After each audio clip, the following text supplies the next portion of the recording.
My name is Darren Seiler. I'm a network engineer at Sauder Woodworking Company. Sauder's has been a customer of Extreme going back with Enterasys and Cabletron since the 1980s. Sauder's is a global furniture manufacturer. We have about 2,200 employees that are out of Ohio. That's where we manufacture most of our furniture. But we also have facilities in China, California, North Carolina. My favorite part of working with Extreme is probably the sales and service teams. The service teams, you start to get to know them kind of on a first name basis. You get a lot of the same guys. The support is phenomenal. Really great to work with. They like to know about your business initiatives. They really take to heart about who you are and really want to develop a relationship with you.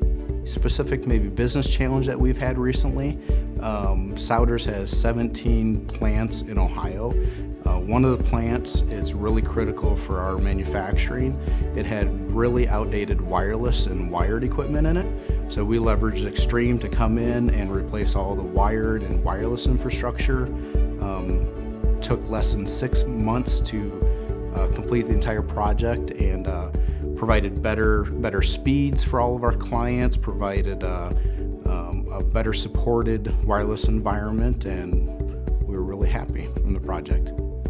If I were to describe Extreme in a couple words, it would be really goes back to their motto of customer-driven networking. Their support really comes back to providing great support to enable businesses like us to really have a good network that we pass along to our employees.